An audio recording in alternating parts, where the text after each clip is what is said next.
Hi, everyone. Thank you so much for joining me here today. In this presentation, I will cover the product development process, why initial prototyping should be done locally, and what you need to give to the factory before you begin your production. So this topic, product development, is my favorite topic to teach because I have 2 decades of experience working as a technical designer and product developer. I have I also have experience working with both domestic and offshore manufacturing. So I really know the ins and outs of apparel design, development, and production. So what is product development? Product development is the stage between design and production where your idea comes to life. Now, as working as a consultant, I've helped many brands launch. So what I see are the three biggest mistakes that fashion entrepreneurs make in the product development process is one, not understanding timelines, such as lead times and deliveries. The second mistake is that they have unrealistic expectations, but thinking that the factory is going to do everything and bend over backwards for them, are also hand-holding them. And that's really not the factory's job. And usually that's a little bit of a deterrent when you go and approach a factory, thinking that they're going to teach you how to develop your line. They actually will see that as well, a red flag, because it's very time consuming for factories to invest in their time to helping a new brand. So usually if you go in with some knowledge and hopefully with what some of the things that I'm going to teach you about today, and be prepared when you're meeting your factory and sound knowledgeable and and know what you want, right? It's just gonna facilitate that process a little bit better and build a better relationship with your factory over time, because the factory's job really is to produce and make things. Okay. And the third mistake would be not having a clear form of communication with vendors, including how sample revisions get communicated.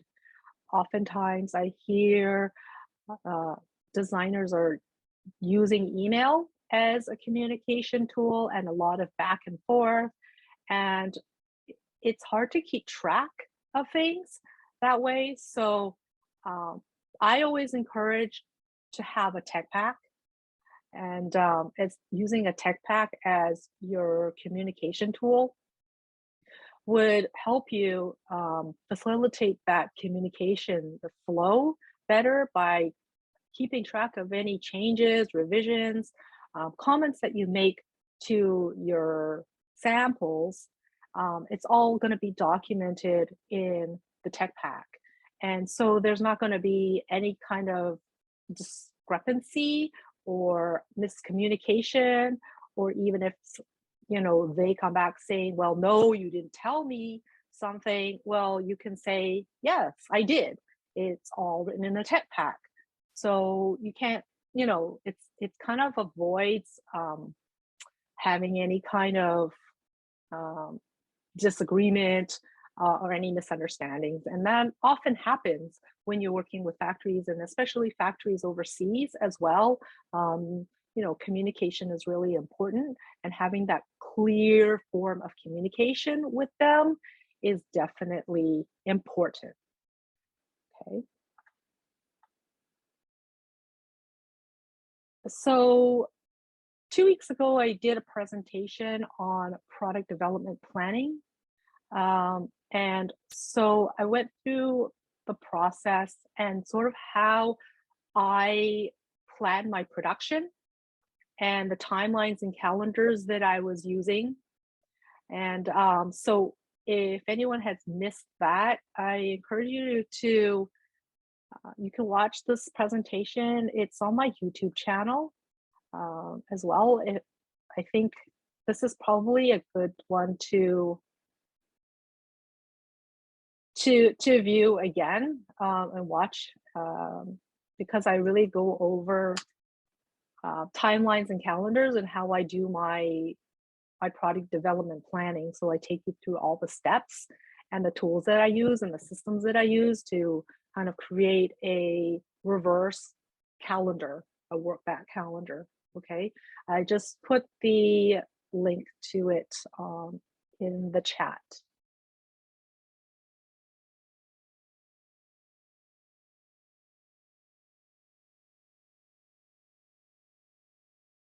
So I'm going to walk you through the product development process quickly because today I'm going to focus on the steps that take place after your sketches are done and when you have your products, between the time when you have your sketches done and when your products are delivered. But let me just go over the product development process here with you. So the first thing you would want to do is market research, which is very important to understand, you know, who is your target customer?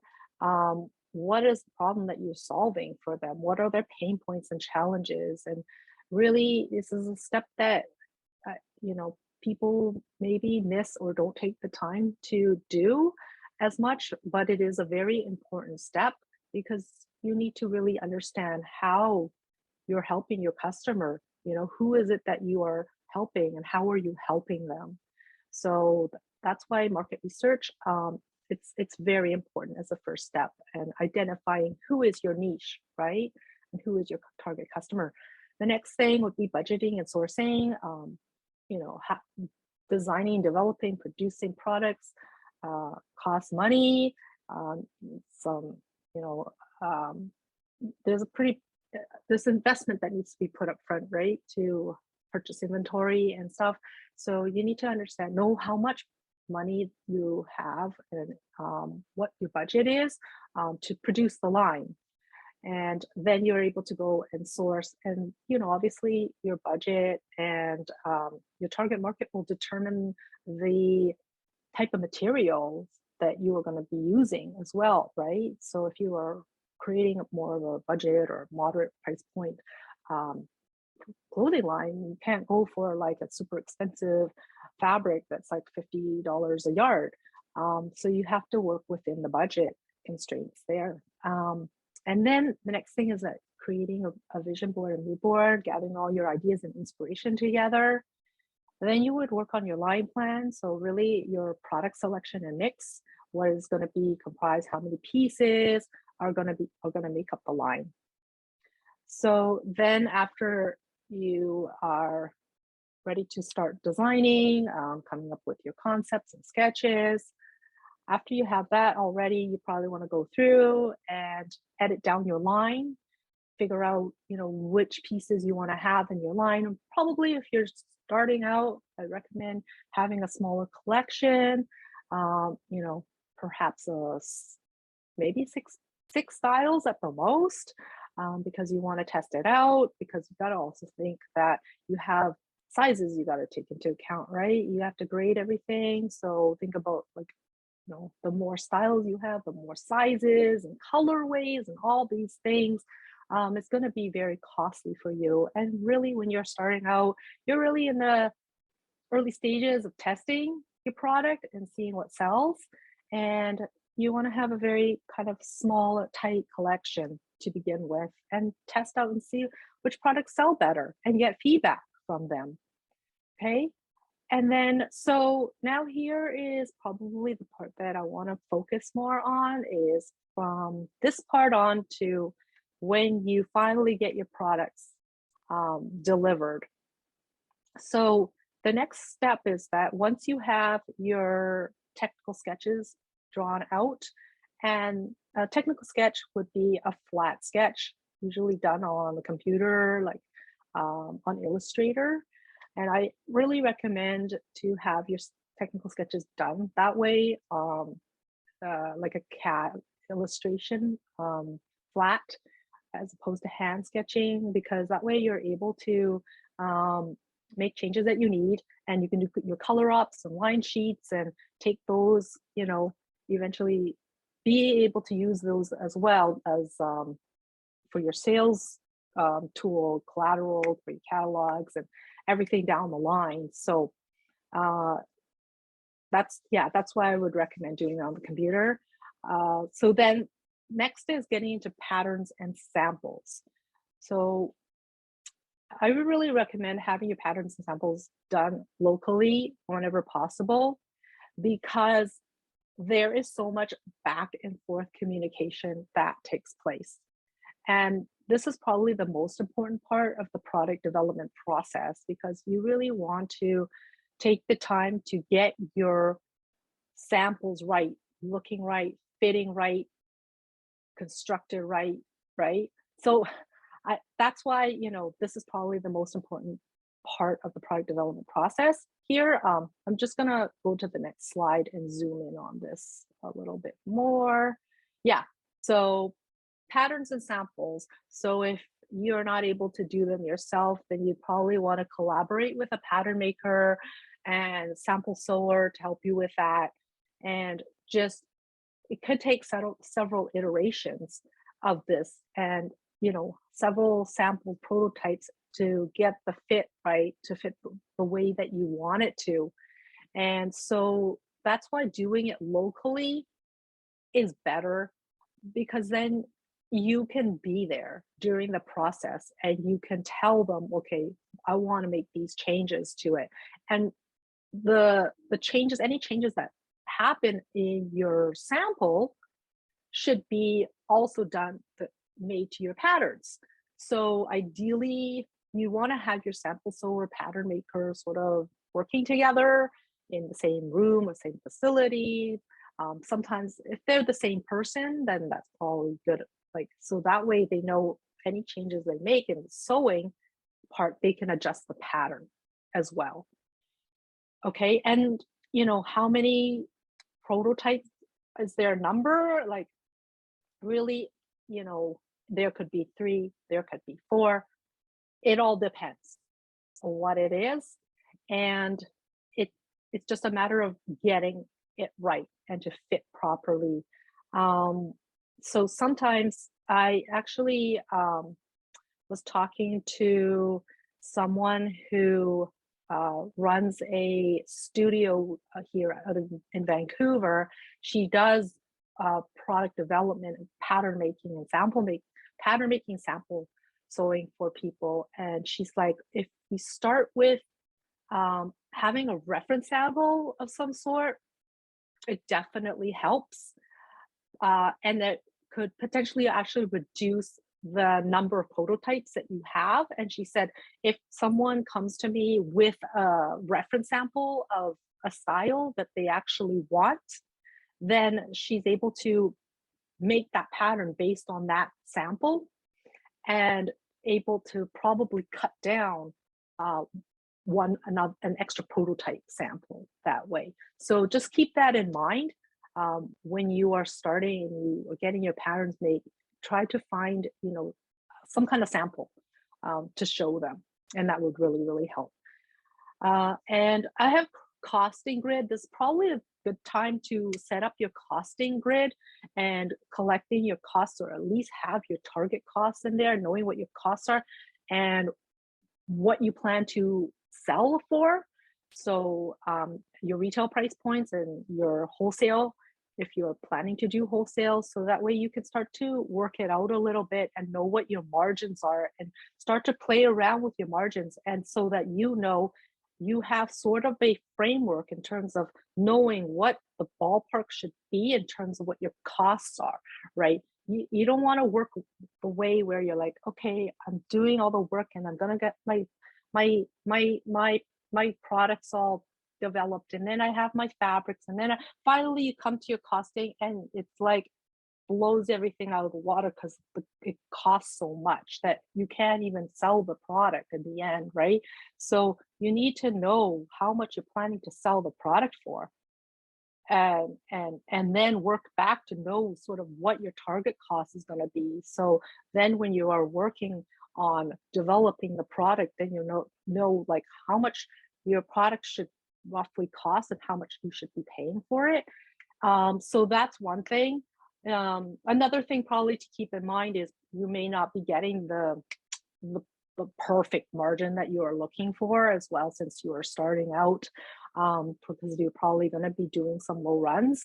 But just I would kind of work sort of keeping in mind of what price you want to sell it for, right? And eventually you want to, you're getting into the business of the mindset thinking that this is going to be a long game, that you're going to be here for the long term, hopefully, so that eventually you can build up your sales and be able to scale, right? Um, and get the margins that you need. So that's why costing is really important and can't be something that's overlooked and avoided. Okay. And then so the fittings part, I sort of talked about this already, working with your pattern, make your sample solar together and having you there, all looking at the same thing. And that way you're able to communicate better and you can communicate the changes that you need directly to those people who are involved and they're able to make the changes that you need. Okay. So after that happens, this is probably the time when you want to collaborate with a tech pack designer and get your spec measurements and everything in place. So I would say, this step I would probably follow after you have your samples made if you are just starting from scratch, because you probably don't have any kind of set of measurement guidelines or specs to begin with. So maybe you're working off the measurements off your garments. And so you're going to take the measurements and put them into your spec package. Or unless you have existing tech packs and spec measurements already, you can take one and perhaps, start to adjust the tech packs to the measurements that you want your garments to, how you want them to fit, and go that way. So when I was working with backpacks. Oh, Miranda, can you put the microphone on mute? Oh, sorry. I don't know what I pressed. That's okay. It's okay. So yeah, this is kind of like I had the question of what comes first, the tech pack or the sample, right?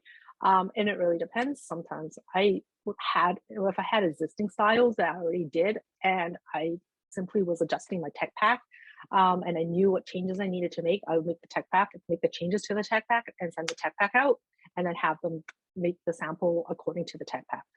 Okay, but the tech pack is really important. Like I said earlier, it's sort of your communication tool. Kathleen said it's your contract as well. Yeah, it is part of it, right? It's part of it, because it's really agreement. It's the blueprint, I would say, for your garment. So that's the tech pack, and then you are ready. By that time, when you have your samples all approved and fitted, you're ready to move on to production. And so you are going to source your factory, find who you want to work with, and then go out and get your quotes from them. So if you know who you want to work with, then you can reach out, submit the tech packs over to them. Most of the time they're able to quote you based on tech packs. Sometimes they need to see the sample. And also sometimes it depends on the factory as well. I find smaller factories, local ones that don't necessarily use tech packs as well. They really go by the sample. So that's why, it's your sample is so important to have, and making sure that that sample fits the way that you want it to. You don't want to hand samples over with pins in it. And it's like, well, it should fit like this, but however, you need to take in the side seam a little bit by a quarter of an inch. So see where I put the pin and make, no, you can't do that. You have to show them the exact sample that you want with the patterns. Okay. And then moving into the pre-production process now, right? So now this is the stage right before you go into production. So by this time, you should have your fabric selected and approved. You should have all your grading done and your markers made. And also, an important step is to ask for a pre-production sample. And this is a sample where they would sew it to you and show you before they go and start to sew. So is this really your final checkpoint that you put in place before they start to do the production? Because if they start the production and you find a mistake afterwards, yeah, it's kind of too late, right? So you want to find it, if there's a mistake, you want to catch it here at the pre-production stage. So I always ask for pre-production sample, and I build in that time, for the pre-production sample, send it over and have a look at it, or go to the factory and have a look at it and check. It's like, yes, this is what I want, right? So they know that's the sample they have to follow, right? So that's the sample that you approve. So when you get something at the end, if your production doesn't look like what you approved, then you have something to go back to them on, right? So that's why I really say this is an important step to have.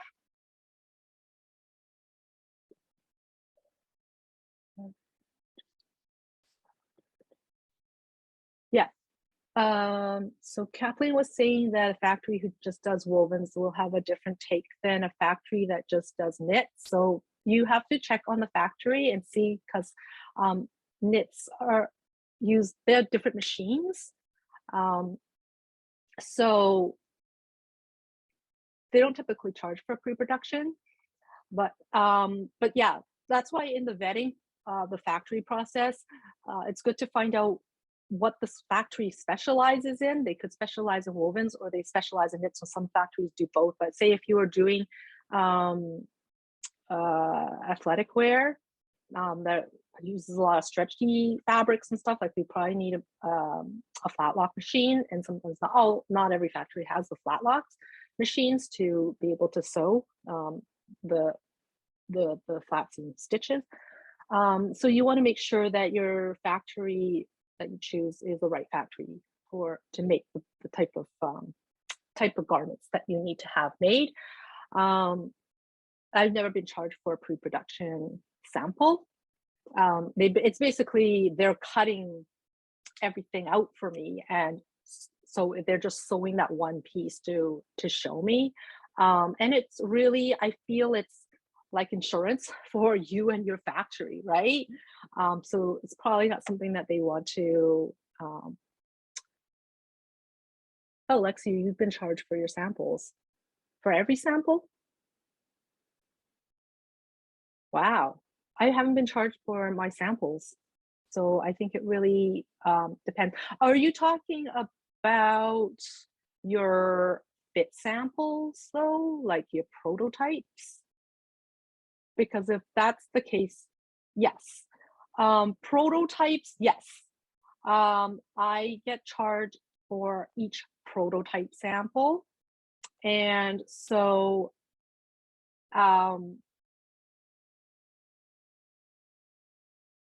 yeah, sometimes the factory charges you double the cost of your production for your samples. So I've seen that as well. So for my fit samples, my prototyping, I usually charge double the price of the production. Pre-pros,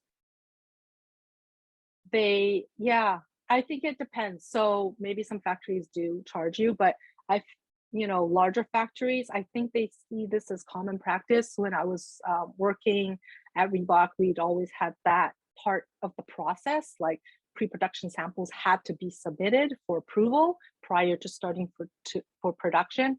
And yeah, I guess they had to like run it and then like stop it. So I could see why they would charge for it. So that would make sense. So double check, ask the factory, do you charge for that? Okay. But I just feel it's just important to have in the process overall, whether or not they charge or they don't, just double check that with your factory, but I feel like it's just something that um, is a step that is really important. Yeah. So thank you, Lexi. Yeah, we talked production a little bit. So um yeah, so it's kind of like this step that I find you once you experience this, you'll know how important it is. um yeah. You wanna save you money in the long run. Really, if they charge or not, it's like you wanna avoid the mistake finding the mistake at the end, and that's gonna cost you time, and it's gonna cost you money if you have to remake anything. And that's and the thing is with production, I find, uh, it if things are gonna go wrong, it's gonna go wrong. Like, even on repeat orders, I found mistakes in. So I can't really assume that it's gonna be correct. I always check even when I place repeat orders on things, I ask for sample. So then so now that we've approved our pre-production sample, right? And then now they're ready to start production. And so then you got to make sure you put in your lead time, um, making sure you're aware of whatever your factory's lead times are, um, whether it's 4 weeks, 6 weeks, um, or longer. You need to confirm that with the factory before you start your production. And there you're in the production stage. And also, what I used to do when I was at Reebok was ask for production size run sent to us, and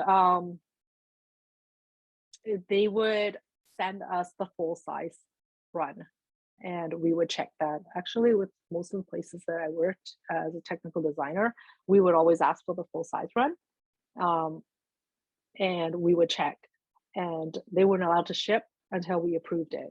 So this is your other checkpoint, especially if you're working with overseas vendors.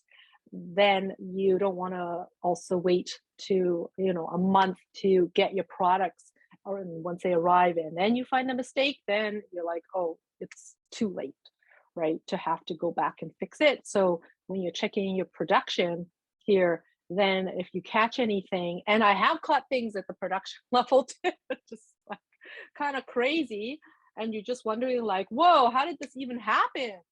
It doesn't even make any sense, but it happens.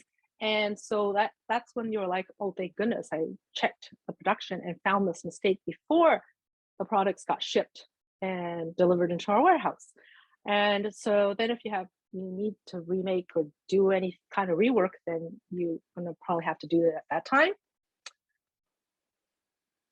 Yeah. Oh yeah, you have to check every step of the way. So, what I can tell you like so many stories that I had in production where you just are it's just so surprising the types of things that I've seen happen, where I mean, it's kind of like y- I had a factory I was working with, and they were sewing the same thing, but it seemed like every time I got my production, there was always something wrong with it, and I wasn't really sure, like, okay, why is this happening? And it was something that I would not even think of that would happen. So then I would have to, like, make a note, write it down, put it on my cut sheet, make an illustration. It should be sewn this way, everything, take notes onto the sample.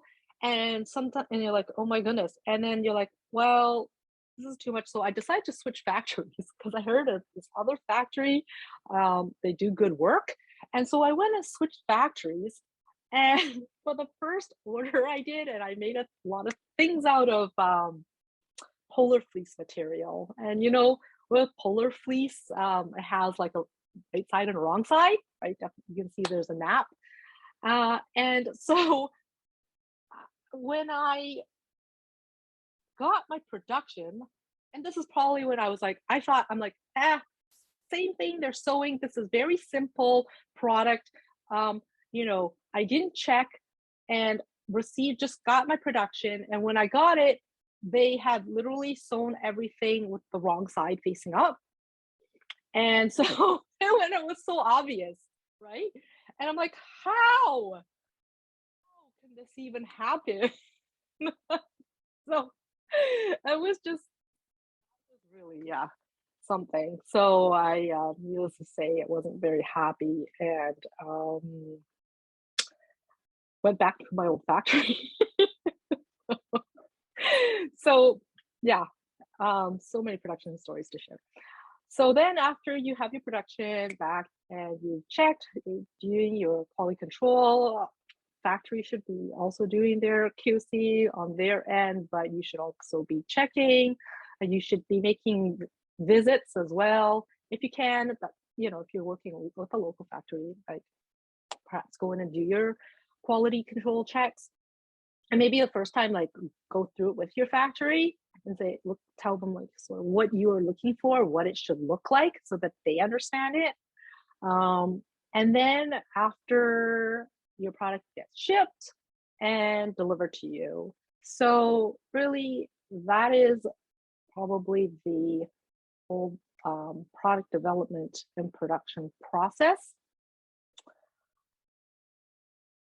Okay, so I just want to talk to you a little bit about what needs to get passed to the factory.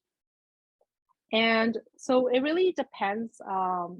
You might not need to send them all these things, especially it depends if the factory is a CMT or a full package production facility. So CMT means cut, make, trim.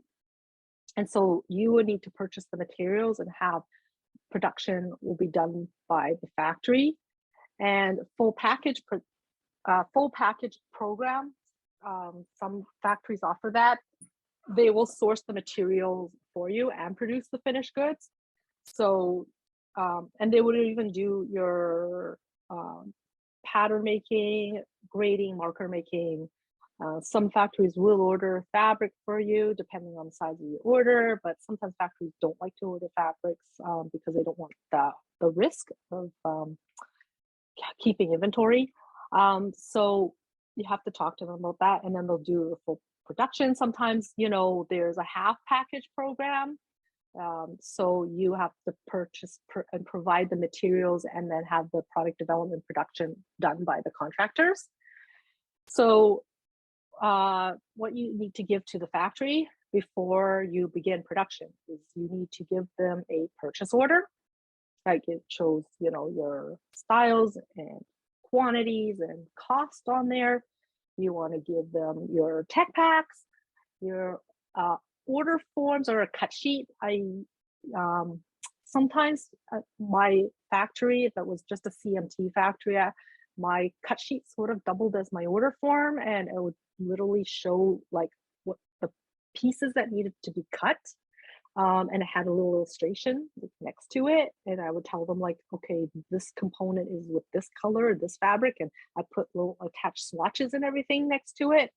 You would want to give them your samples, your patterns, markers if they don't do them in-house. You have to have your fabrics there, all your trims, labels, hang tags, if they offer the doing hang tags, and also you need your packaging that you need. So that is the list. Congratulations. So you made it to the end of the workshop. Thanks for being here and taking the time to learn this information. You showed up to the webinar and have been here with me taking notes and already excited and ready to take action on what you've learned today. So I know you've all been typing away in the chat, which is great. So let me know in the chat box, what was your favorite piece of information you learned today? So here, if you have any questions for me, this is the best way to reach me. So my website is glennistao.com, and my Instagram's at glennistao, and You can also email me at hello@glennistow.com.